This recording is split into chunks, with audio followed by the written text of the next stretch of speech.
Level 1 में आए हुए सामाजिक अध्ययन के आपके जितने भी पर्सन हैं 30%, सभी का सॉल्यूशन इस वीडियो में है। वीडियो को आपको एंड तक ज़रूर देखना है।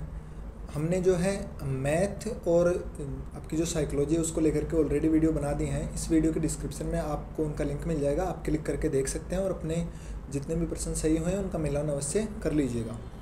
शुरू करते हैं पहले प्रश्न से। देखिए पहला प्रश्न है कि रबी की फसल का उदाहरण नहीं है मक्का, सोयाबीन, मूंगफली, अलसी। देखिए मक्का, सोयाबीन और मूंगफली तीनों ही जो है खरीफ की फसलें हैं। सॉरी, यहाँ पर पूछा गया है कि रबी का फसल का उदाहरण है। देखिए रबी की फसल का उदाहरण यहाँ पर हो जाएगा आपके अलसी। अगले प्रश्न की बात करते हैं जो कि है मूल्यांकन का मुख्य उद्देश्य क्या है। ऑप्शन नंबर ए है अनुशासन बनाना, ऑप्शन नंबर बी है परीक्षा करवाना, सी है प्रश्न पत्र बनवाना और ऑप्शन नंबर डी है अधिगमकर्ता की उपलब्धि एवं सुधार लाना। ऑप्शन नंबर डी जो है वो इसका करेक्ट आंसर हो जाएगा। अधिगमकर्ता की आपको उपलब्धि बताई जाएगी और उसमें क्या क्या सुधार संभावित है। टीचर और स्टूडेंट दोनों को जो है ये फीडबैक देने का काम करता है आपका मूल्यांकन।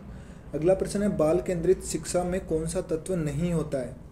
खेल होता है, प्रेरणा भी होती है, संतोष भी होता है। देखिए ऑप्शन नंबर बी, देखिए निष्क्रियता, निष्क्रियता नहीं होती है। इसका करेक्ट आंसर हो जाएगा ऑप्शन नंबर बी। अगले प्रश्न की बात करते हैं प्राचीन काल में संदेशों का संचार कौन से माध्यम से होता था। ऑप्शन नंबर ए है फैक्स। देखिए प्राचीन काल में जो है फैक्स नहीं था, मोबाइल भी नहीं था, टेलीफोन भी नहीं था। इसका करेक्ट आंसर हो जाएगा हर कार्य।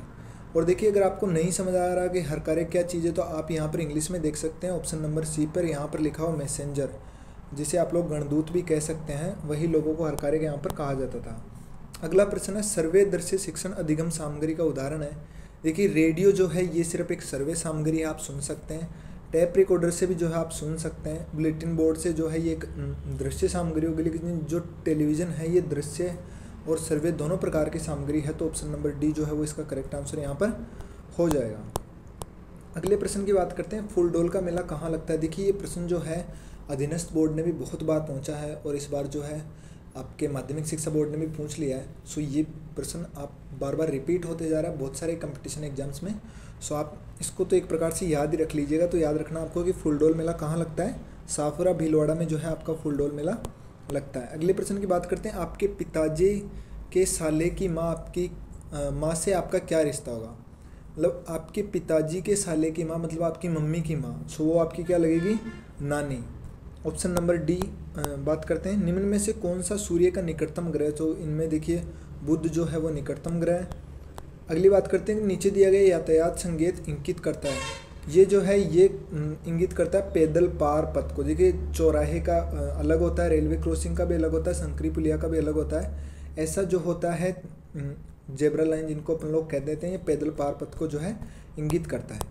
अगले प्रश्न की बात करते हैं जो कि हमारा राष्ट्रीय पंचांग है। देखिए जन मन गण ये नहीं है, वंदे मातरम भी नहीं है, शिविर पंचांग नहीं है और ऑप्शन नंबर डी है आपका राष्ट्रीय शक। देखिए यहाँ पर दो ही चीज़ें थी, एक तो ऑप्शन नंबर सी और डी, क्योंकि ऊपरले तो आपके राष्ट्रगान और राष्ट्रगीत है दोनों। जनगण मन जो है राष्ट्रगान और वंदे मातरम जो है राष्ट्रगीत है। इसका जो करेक्ट आंसर होगा वो होगा राष्ट्रीय शक, ऑप्शन नंबर डी। अगला देखिए प्रश्न, ये बिल्कुल जनरल प्रश्न है। अगर आपने पांचों पीर पढ़े होंगे राजस्थान की आर्ट में और एंड कल्चर में। राजस्थान में कौन से लोक देवता का संबंध लाछा गुजरी की प्रार्थना से है। देखिए लाछा गुजरी की गायों को किसने बचाया था, ये बचाया था आपके तेजाजी ने। ऑप्शन नंबर डी जो है वो इसका करेक्ट आंसर हो जाएगा। अगले प्रश्न की बात करते हैं सड़क मार्ग यातायात के साधनों के सही समूह को चुनिए। ऑप्शन नंबर ए देखिए जीप सड़क पर चलती है, स्कूटर भी सड़क पर चलता है, लेकिन नाव जो है वो पानी में चलती है। ये तो गलत हो जाएगा। ऑप्शन नंबर बी की बात करते हैं साइकिल सड़क पर चलती है, कार भी सड़क पर चलती है, लेकिन जो जेट होता है वो हवा में चलता है। तो ये ऑप्शन भी गलत है। ऑप्शन नंबर डी देखिए बैलगाड़ी सड़क पर चलती है, ऊँट गाड़ी भी चलती है, लेकिन फ्लाइंग कार, देखिए फ्लाइंग कार का आपको पता है रिसेंटली टेस्ट भी चल रहा है। फ्लाइंग कार नाम से स्पष्ट हो रहा है कि हवा में उड़ेगी, तो ये भी ऑप्शन गलत है। तो बचा कौन सा, ऑप्शन नंबर सी। देखिए इसके सभी ऑप्शन सड़क मार्ग पर आते हैं या नहीं। बस सड़क पर चलता है, ट्रक भी सड़क पर चलता है और ई रिक्शा भी जो है सड़क पर आपके चलता है। अगले प्रश्न की बात करते हैं किस रोग के कारण रक्त में प्लेटलेट्स की संख्या कम हो जाती है। देखिए डेंगू आपको पता है कि सर्दियों के टाइम पर बहुत तगड़ा चलता है और बरसात के वक्त में भी इस वक्त आपको देखने को मिल रहा होगा। अभी जो सीजन चल रहा है, जिन लोगों के डेंगू हो जाता है डेंगू का मच्छर खाने से, उनमें जो है प्लेटलेट्स की संख्या बहुत बुरी तरीके से गिरती है और उसे जो है फिर ब्लड चढ़ाना पड़ता है प्लेटलेट्स के लिए। ऑप्शन नंबर डी इसका करेक्ट आंसर हो जाएगा। अगले प्रश्न की बात करते हैं राजस्थान का मैनचेस्टर किसे कहा जाता है। तो देखिए ये प्रश्न तो आपको पता है, राजस्थान का मैनचेस्टर मतलब राजस्थान की वस्त्र नगरी कौन, भीलवाड़ा। ऑप्शन नंबर 20 का करेक्ट आंसर हो गया। अगला प्रश्न है सोनार दुर्ग कहाँ स्थित है। सो सोनार दुर्ग स्थित है आपके जैसलमेर में। इसको सोनार दुर्ग इसलिए कहते हैं क्योंकि ये देखिए पीले पत्थरों से या पीली मिट्टी टाइप से बना हुआ है, जब इस पर धूप गिरती है तो सोने की तरह चमकता है, इसलिए इसको जो है सोनार का दुर्ग कहते हैं। जयपुर में तो आपके आमेर का दुर्ग हो गया, राजसमंद में कुंभलगढ़ का दुर्ग हो गया, भरतपुर में आपका जो है भटनेर का किला हो गया शायद से, और जैसलमेर का जो है भाटी राजवंश ने बनवाया था किला, जिसको अपन लोग सोनार दुर्ग भी कहते हैं। अगले प्रश्न की बात करते हैं कि राजस्थान के कौन से समुदाय के लिए वन एवं वन्य जीव संरक्षण उनके धार्मिक अनुष्ठान का भाग बन गया है। सो देखिए वन एवं वन्य जीव संरक्षण जहाँ पर भी आ जाता है वहाँ पर मुख्य रूप से आता है आपका विश्नोई समाज, वही विश्नोई समाज जिससे संबंधित आपकी अमृताबाई थी जिन्होंने पेड़ काटने पर अपनी जान भी दे दी थी। सो विश्नोई समाज जो है वो इसका करेक्ट आंसर होने वाला है, ऑप्शन नंबर सी। नेक्स्ट प्रश्न है कि निम्न में से वह जयंती चुनिए जो कि चैत्र मास की शुक्ल पक्ष की 13 के दिन मनाई जाती है। देखिए इसमें ऑप्शन नंबर बी जो है गांधी जयंती तो 2 अक्टूबर को मनाई जाती है, और अम्बेडकर जयंती भी फिक्स एक डेट को मनाई जाती है, और हनुमान जयंती जो है वो पूर्णिमा के दिन आती है। बच्ची कौन सी? Option number A Mahavir Jayanti जो है इसका करेक्ट आंसर आपके हो जाएगा। अगला प्रश्न है कि हिमाचल प्रदेश में जल संग्रहण की पुरानी संकल्पना का नाम क्या है? सो वो है ऑप्शन नंबर सी कुलय। ये देखिए बार बार रिपीट हो रहा है, एसएससी जैसे एग्जाम्स में काफ़ी बार ये प्रश्न पूछा गया। अगले प्रश्न की बात करते हैं जो कि नमामि गंगे अभियान का शुभारंभ कब किया गया? ये किया गया था आपके स्वच्छ भारत मिशन शुरू किया गया उसके बाद में ही वहीं पर किया गए थे। सो 2014 में नरेंद्र मोदी जी के द्वारा इसकी शुरुआत हुई थी। सो 2014 में शुरू किया गया।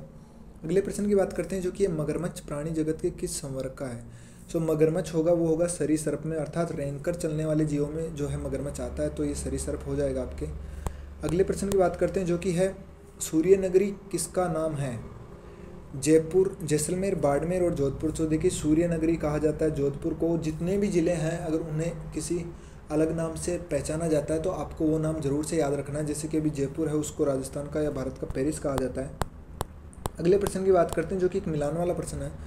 देखिए वृद्धि हार्मोन से ही जो स्पष्ट हो रहा है कि ये जो है अंगों में वृद्धि करेगा, तो पहले का मिलान हो जाएगा बी से। दूसरा इंसुलिन जो है वो रक्त में शर्करा स्तर के नियमन को कम करता है। सो दूसरा जो मिलेगा वो मिलेगा डी से। टेस्टोस्टेरोन जो है लड़कों या नरों में पाया जाता है, तो नरों में लैंगिक लक्षणों का नियमन करता है, और प्रोजेस्टेरोन जो है वो मादा में लैंगिक लक्षणों का जो है नियमन करता है। सो अगर यहाँ पर आप अगर देखें कि पहले में कौन सा था, पहले में डी, लास्ट वाला ऑप्शन जो है वो आपका यहाँ पर करेक्ट होने वाला है। नहीं, लास्ट वाला नहीं है शायद से। देखिए पहले का आंसर क्या था? पहले का था वृद्धि हार्मोन, मतलब फर्स्ट का बी था। फर्स्ट का बी मतलब ऑप्शन नंबर सी है यहाँ पर, सॉरी ऑप्शन नंबर सी यहाँ पर आपके करेक्ट होने वाला है। मिलान कर दिया, एक बार आप देख लीजिएगा अपने हिसाब से। अगला है कि खादी के बने वस्त्रों की कीमत पर विशेष छूट कब दी जाती है? देखिए खादी संबंधित आपके महात्मा गांधी से, और महात्मा गांधी की जयंती कब आती है? 2 अक्टूबर को। सो इसका सीधा आंसर हो जाएगा कौन सा? ऑप्शन नंबर बी, 2 अक्टूबर।